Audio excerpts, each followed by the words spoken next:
Montpelier is the capital of swamp ass in the world right now. Like, holy shit, it's hot. If you guys know what swamp ass is, just stick your hand down the back of your pants.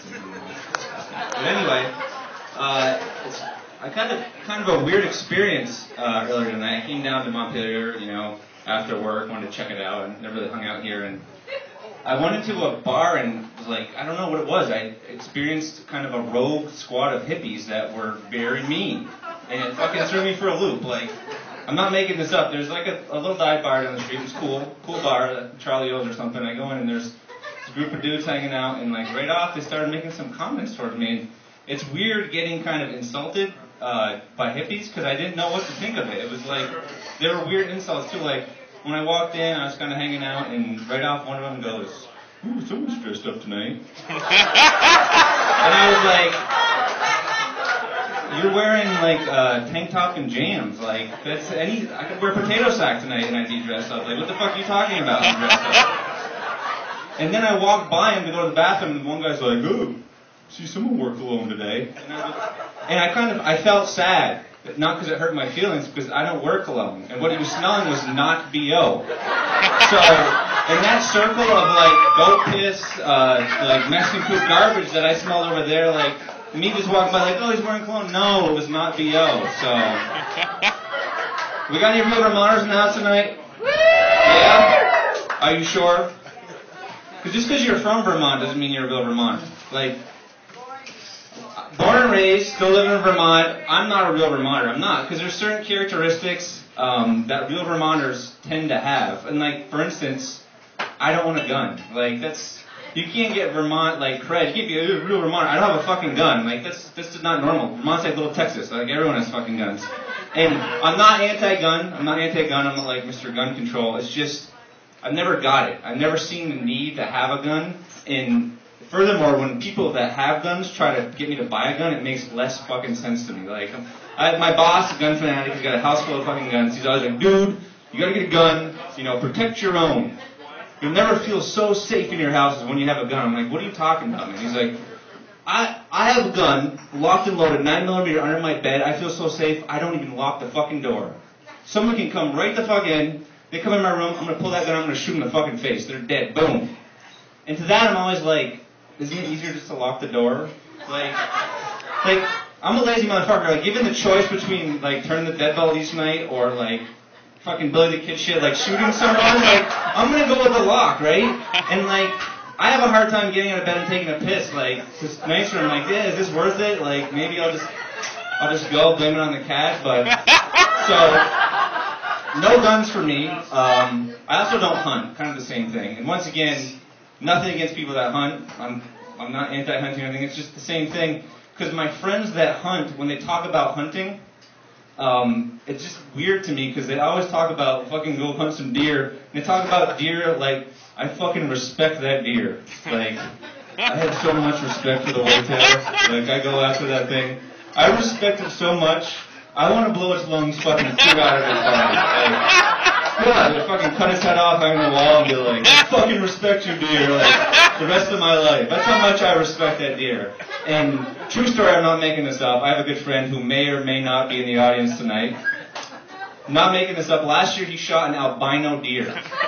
Albino deer. And you've never seen this kid so fucking excited. He's like, you don't understand, it's all white, pink eyes. I was like, he killed a bunch of deer. He's like, no, you don't get it, man. You don't get it. Only 1 in 200,000 deer in the wild are fucking albino deer. And I'm like, you don't get it. Now it's 1 in 400,000. You just fucking shot one, man. That's like you shot a unicorn. Way to go. Why don't you go after some more endangered species? Like, let's go fucking bald eagle hunting.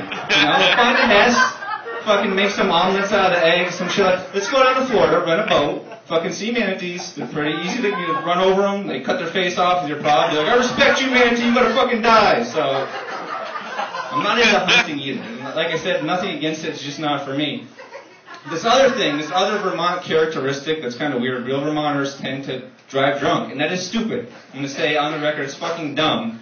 I don't get that either. Because you ever notice the people that drive drunk, like, they're the last person on earth that, think they can drive. Like, you have a friend, like, no, dude, you can't drive. They're like, fuck you, man, I'm sober, you're drunk, blah, blah, blah, blah. Like, you get in my car in the driveway and I'll be like, dude, that's my neighbor's lawnmower. And you're sitting in it backwards. Like, you're not going anywhere.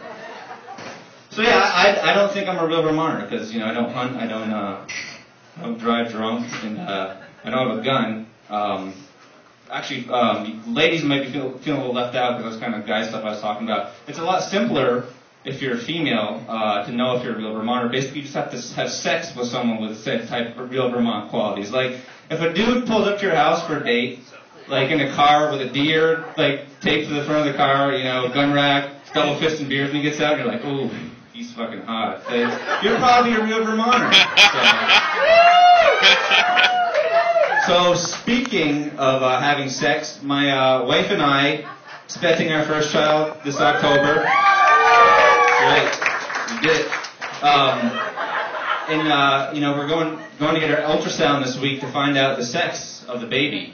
And I was kind of surprised because I got a lot of backlash from like friends and relatives, like, you're gonna find out, like, you're gonna ruin the surprise. And I just thought it was weird because it's like, what surprise do you speak of? It's gonna be a boy or a girl. Like, I got a quarter in my pocket, I can flip it. It's gonna be heads or tails, fucking crazy surprise. Like, so we went today, and it turns out we're having a boy.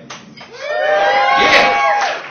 And I don't want to make it sound like I would have been happy with a girl. Like, either way, I would have been happy, but, you know, call me corny, I just had this picture in my head of, you know, this little boy when he gets to be 2 or 3 and he can somewhat coordinate and walk, like, bring him out the driveway, like, setting up a basketball hoop, you know, like those little 8-foot hoops for him, and, like, give him the ball, he gets down, he gets ready to shoot it, and I just fucking reject it in his face. Like, I am so psyched for, like, 10, 15 years of dominating someone at sports. You know what I mean?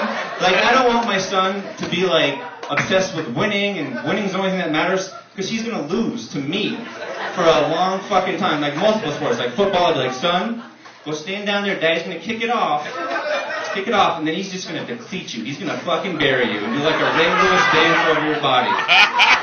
You're going to learn to play some sports.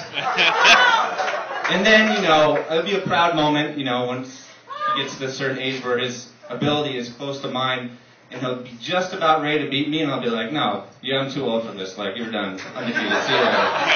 So yeah, I'm going to be a great dad. So thanks, guys. That's all I got.